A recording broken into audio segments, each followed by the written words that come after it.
Chaitanya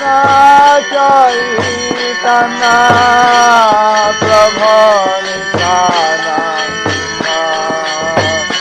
Jayapataka Swami Maharaj.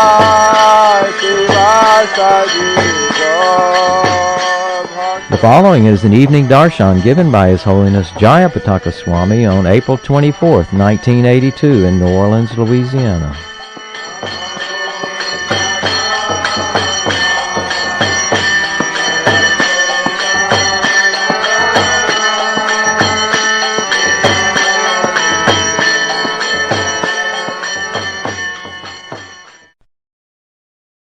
People, they can, just like everyone likes the Mardi Gras. Of course, some so degraded people just get, I mean, it's another thing. Hawaii, they have the big parades. Hawaii, and they won a prize for that. Krishna consciousness is so beautiful. It has so much colorful festivities and colorful expressions, art forms, that in this way, even the more mature able to appreciate those artistic art forms, if nothing else, on the basis of art, culture. And then gradually, because everything in Krishna consciousness is all centered around Krishna, they become more and more purified. So Krishna consciousness is a continuous adventure. In our preaching, we go out and meet people. Everything connected with Krishna, if one is actually connected with Krishna, then it's always an adventure. At every moment is always new. One name for Krishna is Navayogana. Always new form, always new activities, always new qualities He's manifesting. In the material world, we have something, we're always looking for something new. You go in the grocery store, they always say new. Right? Everyone wants to get something new. But then after a little while, the novelty wears off. Why the novelty doesn't wear off in Krishna, if we actually, once we get in touch with Krishna consciousness, on any level, in reality, Krishna is always new. He's new at every moment. The gopis, great devotees of Krishna, they never became tired looking at Krishna. In fact, they were cursing the Creator, Lord Brahma, for creating eyes that were so defective that they had eyelids that blinked. Because that blinking would stop them from seeing Krishna momentarily. Second, that moment when they couldn't see Krishna because of their blinking, they were cursing that moment. That's how much their appetite was for seeing Krishna. So, Krishna's qualities is always new. That's how we can go on chanting, and there's always a new taste, always a new experience. I remember when I first joined Krishna consciousness, at that time Srila Prabhupada was in Montreal. He didn't have a visa for America. I was up there. So there was an emergency period. We didn't have Sankirtan. We didn't have other means of collection. Although I had jobs in America and other things, but when I went there, I actually didn't have any connection. So we just had to, by any means, get money. So we all tried to get jobs. We went out to manpower. We went out just to get any kind of job we could. So the only job I could find was sweeping the floor in an A&W coffee shop from 5 o'clock until 10 o'clock at night, something like that, afternoon shift. They asked Prabhupada whether that was all right because they served hamburgers there. He said, well, does he have to serve the hamburgers out? They explained that all he has to do is clean up after they've eaten them. So he said, well, from the person that grows the cow and sells it, to the person that ships it, to the person that butchers it, the person that cooks it up, serves it, then the person that eats it, there's karma. But once it's already eaten, then the karma's already gone. Of course, it was a very, terrible job, very menial, hellish kind of a condition. But every morning I was hearing Prabhupada's class. I come back and hear his evening class on the tape. I would see Prabhupada in the morning, give him a rose. Sometimes I'd stand guard outside of his room. Then I'd go into this hellish condition at night, but I'd be completely absorbed in serving my spiritual master and chanting Hare Krishna. So I'd be mopping the floor and I'd be chanting Hare Krishna and I'd be smiling. And there's somebody'd come in there with a hangover, take a cup of coffee. He'd look up and say, here's a guy, he's maybe got a big wad of money. He thinks, here's this bum, guy sweeping the floor. guy's less, singing and he's happy. And sometimes people would get angry at me. They say, why are you happy? Don't you realize, like you're a bum, you're a lousy job, What do you got to be happy about? I got money, I got a job, I got this, I got that, but I got a car, but I'm not happy. So why are you happy? Then I tried to tell them, and I really, of course, couldn't relate to it at all. I remember that the owner of the shop, he became so angry because during coffee break I'd sit and chant japa. And he told me, what are you doing? This is my coffee break. What are you doing? I'm chanting the names of God. You can't do this in my establishment! He just started yelling and swearing at me. You can't, we don't allow this stuff here. I said, well, other people drink their coffee, that's their intoxication. This is my break, The guy was such a demon, he couldn't tolerate it. So, for Janmashtami, he wouldn't give me a day off, I couldn't come. So then he fired me. Then I got a job in a printing press. So many other jobs I got, just trying to pay for all of his rent at that time. Now it's nice we have book distribution, you have so many Sankirtan, you don't have to work for these karmis. It's very difficult when you have to work under karmis.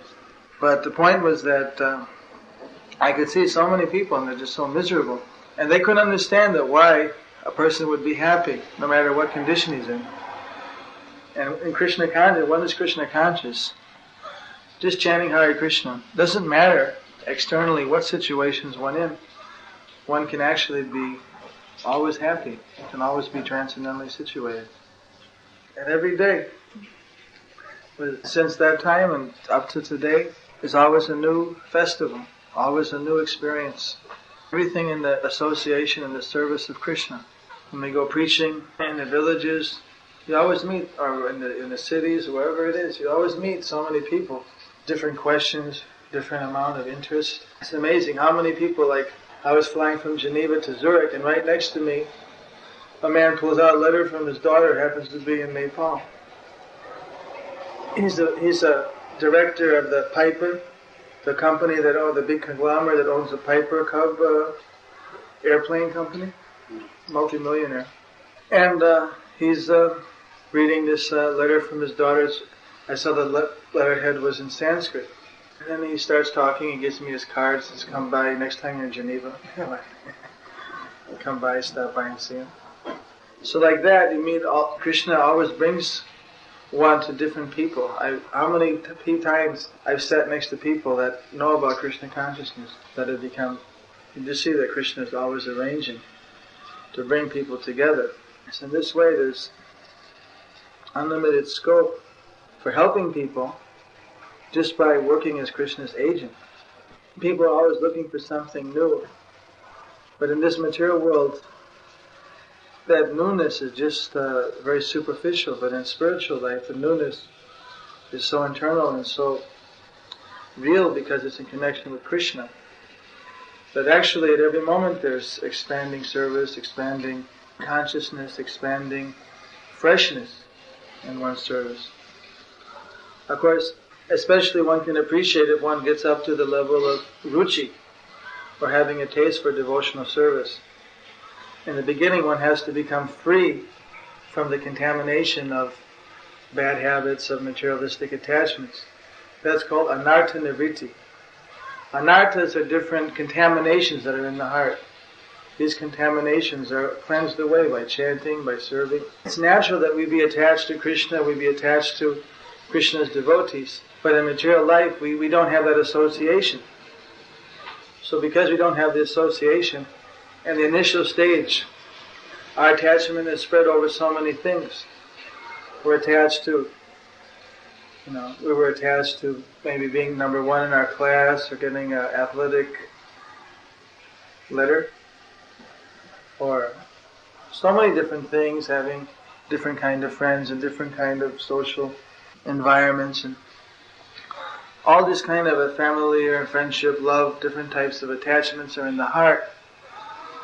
And these things offer us an immediate offer of happiness, but then subsequently they always give us misery. The Buddhists, they experience this misery, so they say that renounce everything, just achieve nirvana. They go between a bhoga tyaga, enjoying and renunciation cycle. The Buddhist monk system is that you can be a Buddhist monk for 3 days, 3 weeks, 3 years, or 30 years. When you're a monk, you have to follow all the renunciation, all the strict thing. But then, at any moment, you can take off your robe and put on a karmi dress and become a layman again. So what they do is they'll sometimes be an ordinary person and get in the tent, then for 3 months they'll become a monk, then they'll become agitated, again become an ordinary, For them it's not considered blooping. That whatever you do in Tyaga, they consider, well, that's a little bit better for you. And some of them stick to it. But Krishna consciousness is not just like that we want to renounce. There's actually, the Buddhists understand that the material life offers happiness, but then ultimately ends in suffering, so then they want to renounce. But then they don't have any positive spiritual understanding, no spiritual realization. It's just renunciation, just be free from the misery that they got when their enjoyment became frustrated. Like in America, people just become alcoholics or mental cases or something. Just like, what was it, Marilyn Monroe? Committed suicide, hung herself or something? Took sleeping pills? So many people like that. They reach some kind of material prosperity, fame, prestige, but they're frustrated in so many ways that then they don't know where else to go. At least a Buddhist, he would then shave his head and become a monk or a nun. So they just take sleeping pills and kill themselves. But Krishna consciousness is neither of these. Krishna consciousness means there's a positive alternative. We actually understand our real spiritual happiness, our spiritual relation with Krishna. And in that we get positive experience of, as they say, Nitya Mahotsav, a daily festival every day. So initially we have these attachments, but our attachment to Krishna is actually the underlying factor. Our attachment to other things is actually a perverted type of attachment to Krishna. What we're looking for in all these other things is actually Krishna. That's why whatever we think that a thing is, when we get it, it's never up to our expectation. What we're actually expecting is Krishna.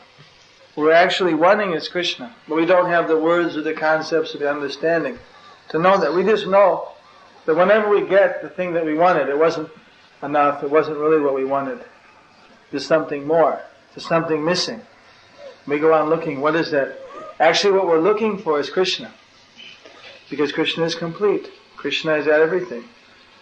He is the ultimate satisfaction of all of our desires. Krishna, the word na comes from Ananda. It means the reservoir of all pleasure.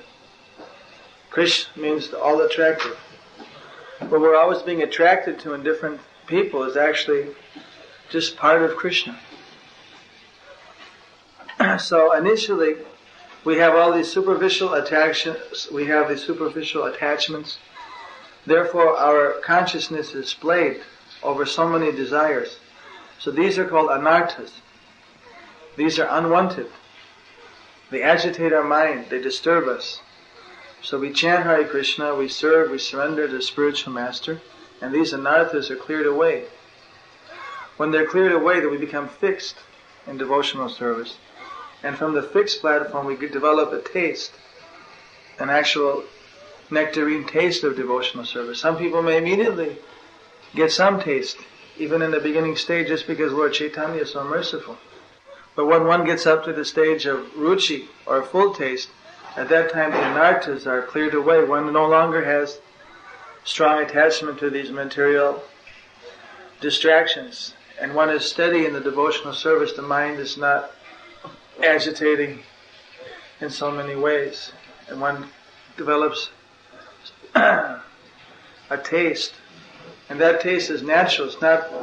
It's not that we're imposing or teaching ourselves something. We already have a taste. We're already desiring Krishna, but we've diverted that in so many ways. So the attachment is already there. It's just been misdirected. So when we cleanse away the reactions of all the karma, good and bad, automatically our attachment to Krishna becomes established. Because it's already there in the heart. It's just been covered up by so much dirt, like a mirror covered with dust. We wipe the dust off. Then we can see things as they are. So therefore we encourage people to chant Hare Krishna, and especially if one chants, follows regular principles, then the cleansing process is very fast. If one chants but still breaks regular principles, it's described as hati snan or gaja snan. The elephant, if you've ever seen the elephant, they go in the water and they scrub themselves so good. Sometimes the bull elephant will scrub all the cow elephants, and they'll be very, get very clean. Then they'll climb up on the shore, and they'll take their trunk and they'll take it in the dust, and they'll take a big scoop of dust and they'll throw it all over themselves. So, they just took a big bath and they go out and the first thing they do is throw dust all over themselves. So that's called like hati snan. We tell that to Indians a lot of times. You come and chant, you do these 24-hour sankirtans, but after it's over sometimes you light up a cigarette. So this is hati snan. You're purifying your heart, you're chanting, but then you're not concentrating on avoiding these bad habits. So you're taking your bath and you're throwing the dirt on yourself again.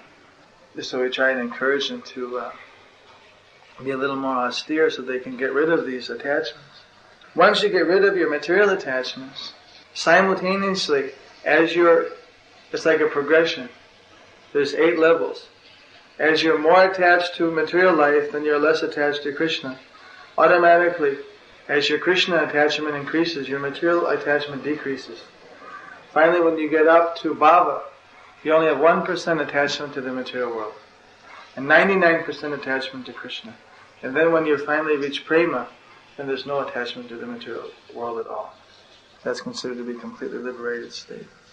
Even bhava is 99% liberated state.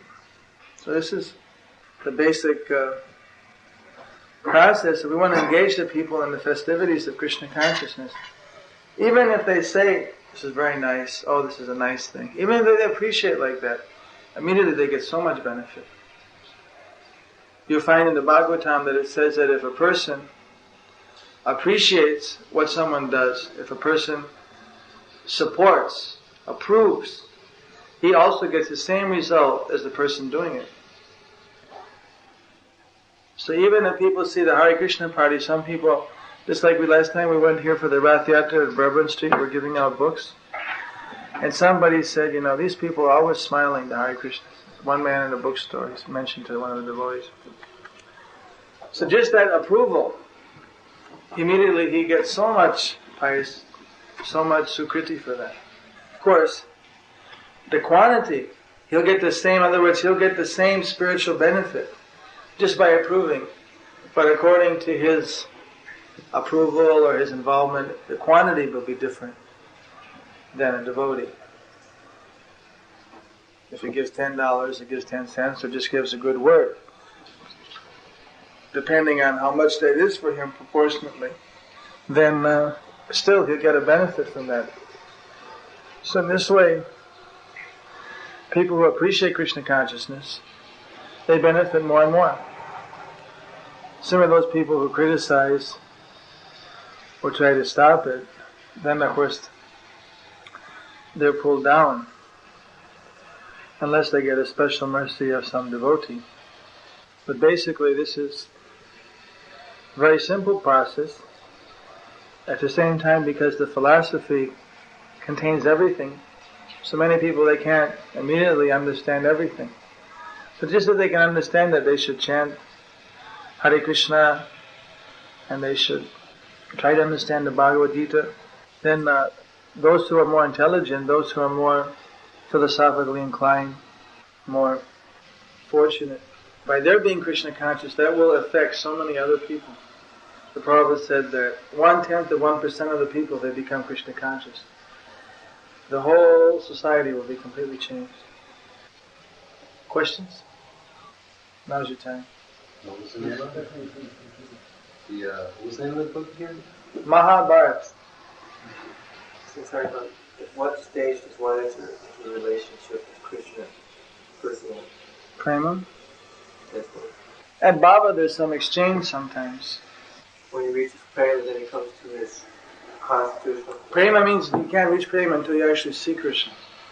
Bhava, you may not see Krishna, but you're absorbed in ecstasy and serving Him, and sometimes Krishna may appear momentarily. When He appeared just momentarily, then at that point, prema can come. Prema means you've actually seen Krishna. And then after you see Krishna, you've seen Krishna. But bhava, sometimes a devotee in bhava chanting smells Krishna's bodily aroma. Or sometimes Krishna might touch the devotee, make him mad and ecstasy. Or sometimes just in the thought of Krishna, absorbed. The whole point is one begin to follow the footsteps of the resident in the Dharma. At what point in advancement does one follow the footsteps of the resident, of a particular resident in the Dharma? Basically from the bhava stage.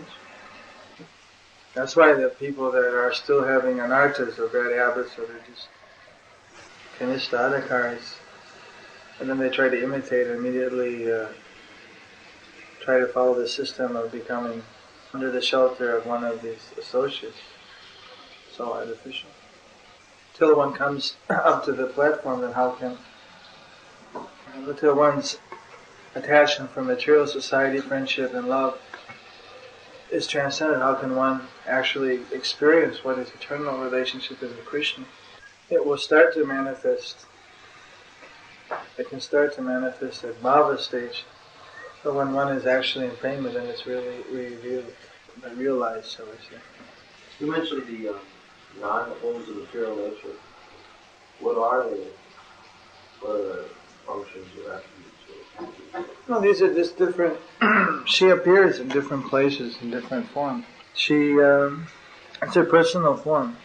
Not her form just as the energy, but her personal form. She was sati, it's in the Bhagavatam, and then her father criticized her husband, Lord Shiva. So then she felt that her body was contaminated because her father, who gave her the body, was an offender. So she couldn't convince her father to take back his offensive statements.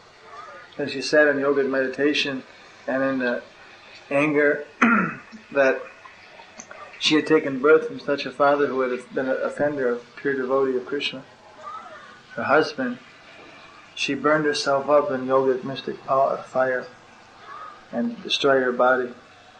And that's what got Lord Shiva so angry, that he sent his Veerbhadra to the arena, and they killed his father-in-law and made a complete destruction of the whole place. Then she took birth again as Parvati, the daughter of the Himalayas. Every time she takes birth, she marries Lord Shiva again. But then sometimes she leaves her body and then takes birth again. One of the forms of is called Kamaksha. And it's also in the Mahabharata. And she directs the daughter of Nakashashur to surrender to Krishna. Like this, material nature, also one name is Bhakti Pradayini. She gives devotion to Krishna. She can also give devotion to Krishna if someone wants it. But she tests whether someone wants it. And when she tests them, if they fail the test, then she doesn't give it to them. Under certain circumstances, she also, if one prays to her to be released from serving material nature and being allowed to serve Krishna, she can also give that benediction as a devotee. And to some of her devotees, she actually directed them to Krishna. But mostly people worship her in India just for material. She's mainly worshipped to get a good wife and to have material opulence. The prayer they make to Durga is Dhanam Deya, Pratista Deya, Sriyam Deya, Pujam Deya, like that. Deya means give me. Give me money, Dhanam. Give me money, Dhanam Deya. Pratista, they give me position. Sriyam Deya, give me beauty. Pujam Deya, give me followers and worship. The opposite of what Lord Chaitanya was praying for. No, it's materialistic. It's worship the demigods. Who says in the Bhagavad Gita, those who worship the demigods, who are bewildered by the flowery words of the Vedas, they're attracted to so many material benedictions and they're driven by lust. So therefore the devotees, they don't worship the demigods independent of Krishna, because all they can give is some material benediction. They worship the devotees, the demigods as devotees. We don't disrespect demigods. We go in the temple, we bow down to the temple with our right side. Right side is for devotees, left side is for Krishna, and straight on is for the Guru. This is the system. So we worship them with our right side, because they're also bowing down to Krishna. And we don't ask any material benediction from them. We depend on Krishna. But here you don't have that problem. There's no demigod temples.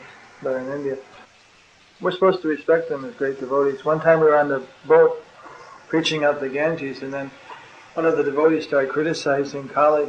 We went by a Kali temple, and just as soon as he said a very offensive statement to the Mother Kali, then out of a clear blue sky, a sudden wind came up and blew the boat right into the water. Huge, it's like a 40-foot mast. Blew it right over into the water. Water was pouring into the ship. The devotees falling off into the water. The boat's going down just immediately.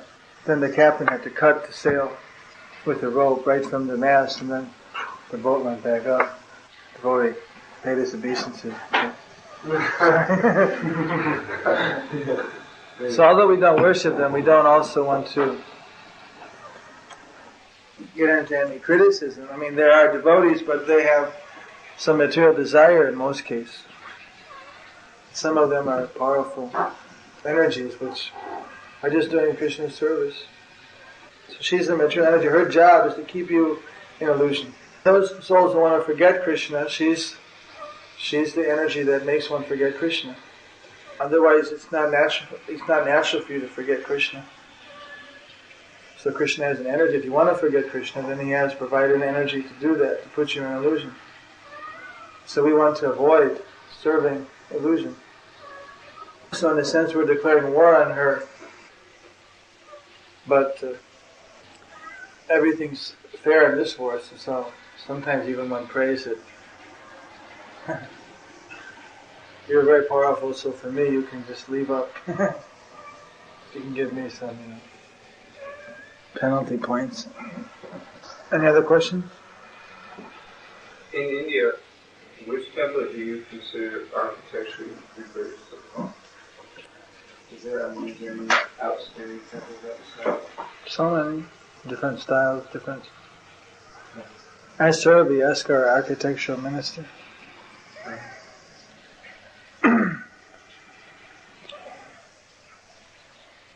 So many nice temples. Jagannath Puri temple is very nice. I think I like the Jagannath Puri temple.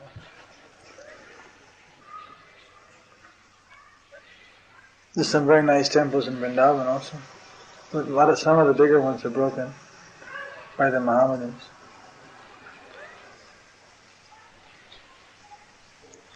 Something about the Jagannath Puri temple, when you're coming up to it, you can see it from about 10 miles away. I will stop the car and pay my obeisances right there on the side of the road. It has such a presence to it. Prabhupada told us to build a bigger temple than the Jagannath Puri temple in Jagannath Puri. He said when we do that, then Jagannath will leave that temple and come to our temple. You just have to do kirtan out the temple, to come over to our temple. Is this the temple that they won't allow the devotees? They don't allow the devotees with light skin. One of our black body devotees have gone in. Some devotees have snuck in, wearing saris and stuff. Krishna Maharaj went inside the temple at one time. They're the last temple in India that doesn't let us in. Because there was before a whole political thing about the government tried to force people in there, so they become very defensive about people coming in. During Gandhi's movement, he wanted to have all the street sweepers go in the temple. So because of that, they become so defensive that even though most of one of the sons is my disciple, son of the secretary of the committee for that temple is a bhakta. Once I was initiated when I go back to India. And this is in the Calcutta temple. It's just that because of this whole political thing that they had from before, and because the official saint of that temple is the Shankaracharya Puri, who is a renegade. All the other 3 Shankaracharyas in India also certify Krishna conscious devotees, but this one is a diehard. He doesn't like the movement for some reason. He's a very heavy Mayavadi, Shankaracharya. So between the two, there's just enough pressure that no one takes the initiative to actually do the red tape to let us go in the temple. Otherwise, it's the only temple I can think of in India they don't let us go in.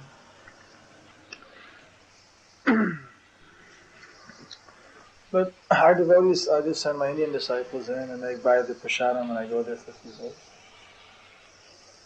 We'll build a big, if they don't let us in by the time we finish our Mayapur temple, we'll build a big temple there and Jagannath will come to ours. But they have 3,000 pujaris, so if we want to do the puja, we have to have quite a few. 3,000 pujaris. It's a very big complex. Yes? That person Sankaracharya, if he's a Mayavadi, why is he worshipping Lord Shiva? He doesn't. Why is he worshipping Lord Jagannath? He doesn't worship Jagannath. He doesn't live in the temple. He's got a separate ashram. But the brahmanas for the temple are hereditary brahmanas for thousands of years.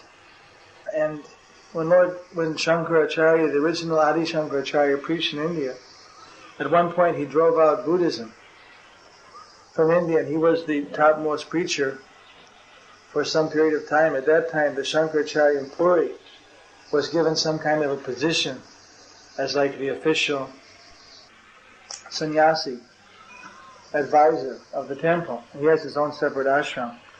So they are very much in tradition there. The king, since thousands of years, the king of Orissa, Gajapati, has always been the president of the Mukti Mandap, or the head of the temple. So when they have that ceremony, the king, although kings have been abolished in India, but still, whoever is the hereditary king now, even after independence, he comes up in his elephant, and he gets down with a golden broom, he sweeps the road in front of Jagannath. Then after that, after he sweeps the road, then they start the Rath Yatra. Without him sweeping, they won't start the Rath Yatra. So they have all these traditions and all these things. So it's not that Shankaracharya worships Jagannath. He worships Radha Krishna, but he's a complete Mayavadi. I challenged them that you're worshipping Radha Krishna. Prabhupada told me that these Mayavadis, they're actually bogus. I mean, in the sense that Mayavad is so, impersonal philosophy is so dry that they can't help. And one of them personally told Prabhupada that my business is I'm a Mayavadi sannyasi, so I have to preach Mayavadi. But actually, I'm very attached to worshipping Radha Krishna. It's just like, it's a business for them. They got into the wrong line, but they got all their followers and all that, and they're too attached to go into another line and risk, starting all over again. But some of them are actually attached to Radha Krishna. So he has the Radha Krishna deity. I said, that you're worshipping Radha Krishna. Then he said, no. He said, I'm worshipping myself. He said, I am Radha Krishna. So then I couldn't help but call him, a few names and then leave, too offensive. But these people are, that's why you can't listen to Mayavadis. They have all this poison philosophy. Are they just lazy lunatics? They don't want to swear taxes, right? Pardon? Are they just lunatics that don't want to give their taxes? All different. Some of them are sincere. It's one philosophy. Some of them are sincere Mayavadis, and some of them are lazy. Some of them are actually doing it out of hypocrisy. They actually know that Vaishnavism is better. I've heard from some people before that Maharishi told some of his disciples that they should join Bhaktivedanta Swami if they wanted to learn Bhakti Yoga. They wanted to actually then they kept challenging and he couldn't satisfy them. He was a bit about it. They appreciate very much, except for that one Shankaracharya, all the other ones appreciate very much, even though they're Mayavadis, that what we're preaching. They believe in everything we do, up to reincarnation, up to the absolute truth. It's just that they don't believe in Krishna's personality as spiritual. They don't understand that. They don't know how to explain Krishna. They don't have any definition for Krishna. So in terms of the karmis, we have much, compared to the karmis we have in common. When we get to our own philosophical discussion, then we have a lot to discuss about. We have a lot of difference.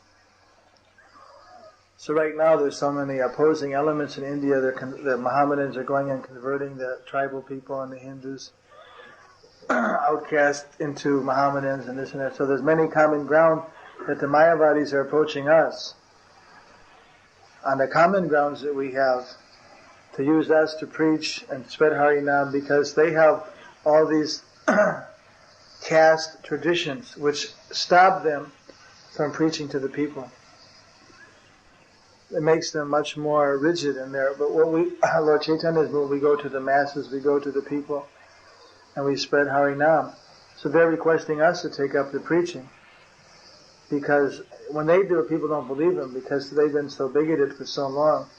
They've supported hereditary caste system for so long that now, when they're revolting against that system, when they go out, they think it's just some motivated political thing. That why you're coming out now after you've been supporting the system for so long?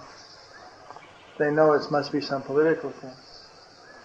But because all along we've been embracing everybody if they take up chanting Hare Krishna.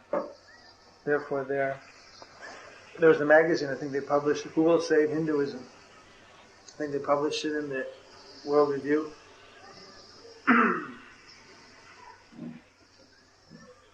Any questions?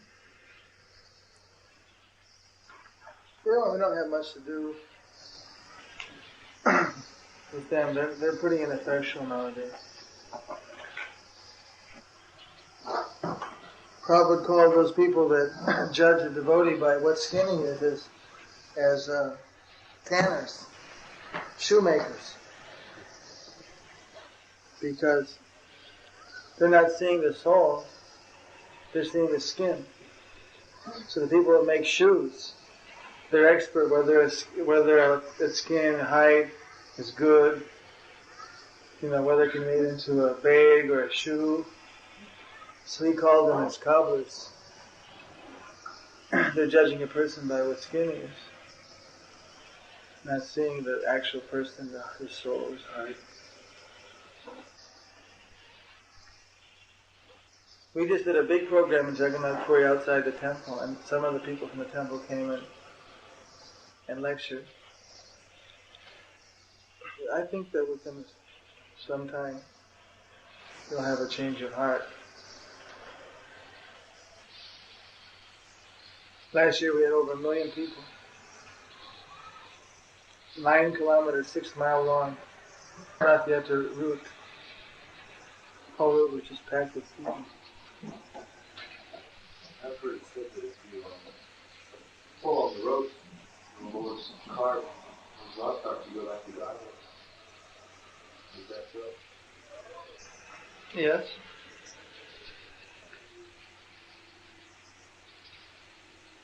Book by Krishna Balaram Mandir that they were distributing this year at the festival.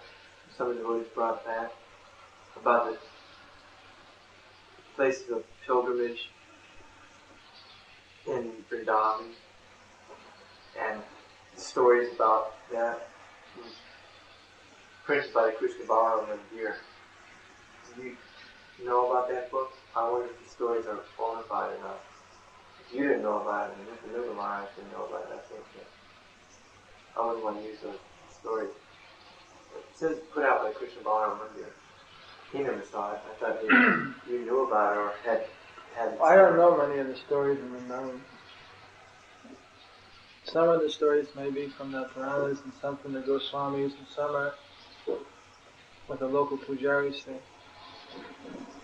So I thought the GBC was itself in Srila It's not an official BBT publication. Historical story.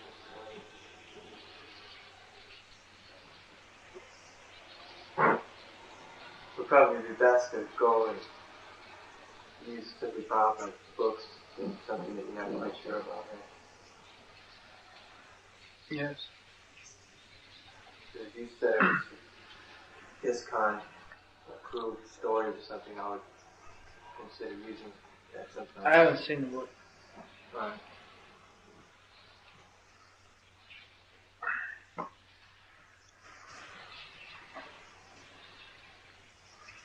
I'm sure that it's like Prabhupada said in his purport sometimes that local pujaris say this.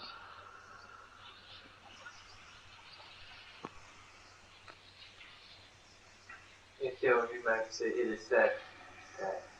It is said. You can't take those stories as being authoritative in terms of complete accuracy unless you know the exact source of the story. Right. Even if Prabhupada says, like, it is said that this deity does this, and a certain time it said that these two birds that come every day and take some prashad. One of our devotees went and saw those two birds in South India. So they look, they're amazing. They fly right in and eat right out of the pujari's hand. They look around at the people. So they look amazingly intelligent. They look at the people, take a little food, just to respect the prasad, and they fly out. Those are the two demigods that were cursed. Come every day, take the prasad. Who they were. Thousands of people go to see those birds every day. Then the pujari gives the bird mahaprasad to the people. Actually, everything we need to know is in Srila Prabhupada's books. These are all very interesting, but actually the Bhagavad Gita and Srimad Bhagavatam are what we actually need to know.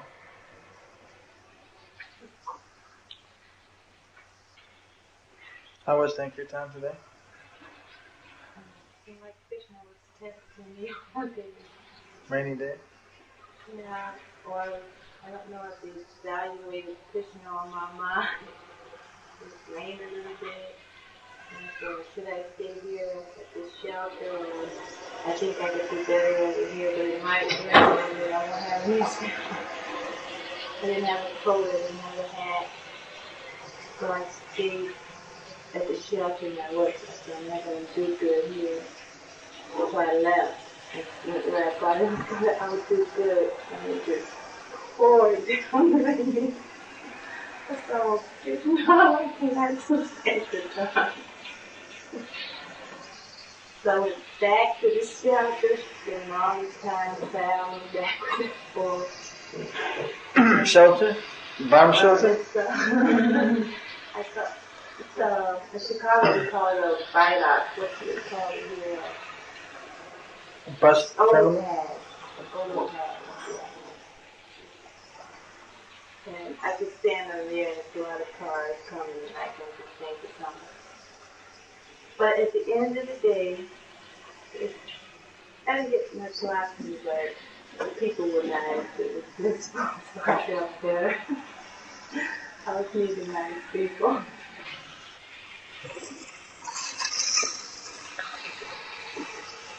I had the book all wrapped up in plastic in my arm. It was like I was carrying some music and people.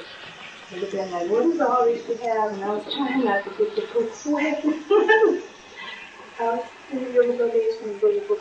Oh, I think I said something I was, weird or something. I don't know. It was nice. When you have books wrapped in plastic, does that work in America? In the rain? Oh, In India, we put all the books in plastic and just show one book, and then we tear off the plastic and sign them. We just do books like that. She just did that today as a rain. Probably if you took off the plastic, and the person really feel. We signed it. I signed the books. The Maharaja. Another way to get people not run off. Try to run off with the book. Let me sign it. When you sign it, then it keeps them from running away so fast. And then they kind of think, some people think you wrote it, and then you just ask them for a donation then. And it's kind of personal. If they like it, kind of a good thing to do. Yeah,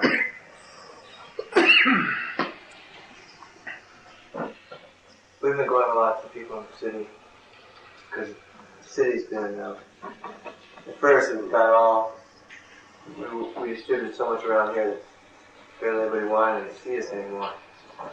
But then we did so many different kinds of travel in Sankirtan, and everybody here is pretty much ready to get a book now. It's pretty fresh around here. Although it's not real great and big, they don't have that much money, still they're not really that familiar with us. Especially in the black community. In New Orleans, it's mostly black now. They always take our book and they like it very much. Some people comment that the books are hard to understand. Is that still there? Sure. They're hard to understand. They can't understand. They can only it's so hard for them to understand that they don't read them. But some of the books are really nice, like the John Lennon book. Anybody who gets that book reads it. And I don't have basic books. I like to give every book a BTG. Because the BTGs you can understand. At least some of the stories. Well, they can't, they're so hard to understand, they can't understand it, they don't want to read it.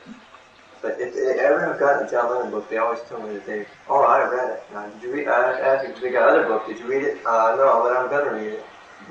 But they're not gonna read it. The John Lennon book, I asked them, did you read it? But yeah, I read it. It was really interesting. Almost every person that got it read it. So I think that's a very good book for America, at least for this country, maybe England. Even the Science of Realization, did I read that? Well, we have trouble selling that because of the cover. They see Srila Prabhupada, they just get a little bit afraid, he's such a guru, and they're kind of afraid of the guru, I think. But in fact, we can sell Bhagavad Gita, but selling Science Self-Realization, you cut your sales more than in half. So we're giving those out for free, and we're probably not going to order anymore. But it's a great book, and only a certain amount of people have elevated consciousness, relatively speaking, could have an interest in it, although it's a great book. And Bhagavad Gita is also very hard for them. I like to give out a lot of movies and John Lennon books and the Bhagavad Gita, although they usually don't read that. It's becoming pretty famous, Bhagavad Gita. We have a paperback. We haven't been distributing hardcover books for a long time. We haven't been distributing barely any books for a long time, but we're going to try and really start now. It's Temple Construction. It's a big project, but we're trying to distribute a lot of books and start again. Formerly we used to distribute a lot. As far as the readability of the books, I know they have to be distributed, and I like to have some basic books to go along with the other ones. So at least they'll read the magazine and maybe John Lennon book. The other ones aren't too much readable, but they're so dense. Their brain is just so bewildered. They can't even understand it. In South America now, in Spanish, we're playing these books like Margari the Hunter. Mm-hmm. So the Hunter and the Saint. agrarian art, just little books like that, really simple. I think we could use more books like that in America. People read them more. I don't think they read. They haven't been reading them for years. They buy them, but they can't understand it. I know that we should distribute them. But I think if we have an introductory book like the Lilamrita, which I was reading a new Discount World Review, how they're distributing so many of those, they made them in paperback. That's a very readable book also. And I think that if we distributed a lot of those, the people would read the other books after they read that one. They need some better introductions, I think. In a very basic. I mean, they can't understand the little basic books that we have. They can't understand that. But some of the books are good, like the Lilamrita and the John Lennon book are very readable. And I find people read those more in talking to the people I have bought them. Because I used to sell Lilamritas too, and they read that one also. Not as much as John Lennon book. We could print some of those books and get more. They read the other ones after they got an introduction. That's why I always like to give a magazine. Although most of the big book distributors, since I've been distributing books, they don't want to give them a magazine too, because they don't want them to know that it was Hare Krishna. And until a long time after they got away with the book, and then because it might come back for their money or something. But I like to give them a magazine. And then, because then you can really get a basic understanding. What about the Who Are We? I saw that. That's about the same as the Deep of Jesus, according to me. I didn't see the necessity of it in America, although it's not as many books as we get. It's great. I thought it was pretty informative. DPG did a pretty good job, I think. And other things. Welcome. I mean, I'd like to give everything. More basic. I lose an hour's sleep. Anyone bring up a drum over? No. Look at I was a little bit worried about. Serving the neighbors? Well, we're having a little problem right now. Especially the persons that live down here. Susan Chandler? Well, he was a little bit concerned about it. And we were kind of worried about bringing the down over too. Because there's a petition going on in the neighborhood right now about us, and kind of worried that we're kind of causing. We're getting a lot of devotees coming here now. I think some of the people that really don't like us very much are getting rid of the alarms, and most of them pretty much like us. It's just that I think a couple of them want to live downstairs here, and another one lives down that street. They're trying to make some complaints. All the devotees are moving everywhere, all the householders, a lot of householders coming, and their children also. And sort of like taking over the neighborhood. They get kind of afraid. Do you vote when the election comes? Yes. No, we don't vote, but I told the mayor to vote. We know the mayor was in the airport all the time. We don't actually vote. I told him we were all going to vote for him. Because he just won. He just was running for election, and I saw him.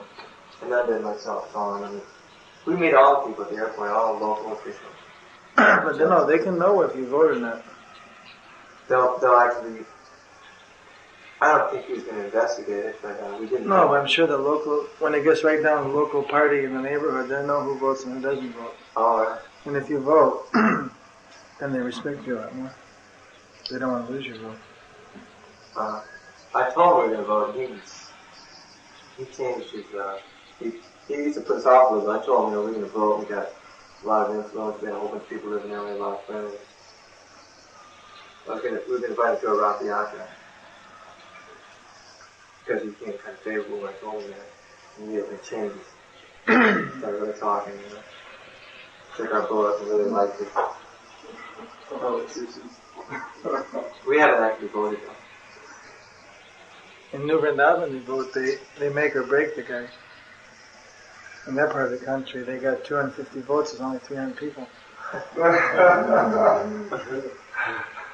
For 500 people, they got like 55% of the vote. And every Hare Krishna votes. You can never get all the karmis to vote. So the commissioners always come around there, you know. You can send a vote for them, you know. Anything they want. It's really powerful. Yeah, if you have a whole black, then, you know, they know that everyone, you know, they all vote one way. Yeah, I think we should take it up. Brigadier has a friend. He knows a lot of people. I got in trouble the other day, arrested, and they were causing me all kinds of problems. And I told them I wanted to see the chief because it was an unjust arrest. They were making a joke. They brought in some old man, and they go, "Here's the chief." You know, I go, "That's not the chief." Finally, the actual chief was Brigadier's cousin. And even though he's a young man, he just got me out, no bail or anything. And they were causing me all kinds of problems. But the chief just let me right out. And the mayor in Canada, I think he's going to be the mayor. It's at the airport, that town there, it's right in a big suburb. And one of Brigadier's best friends in school. And Brigadier also knows a lot of other people from around here, his friends. And everywhere I go, I always meet someone, you know, big.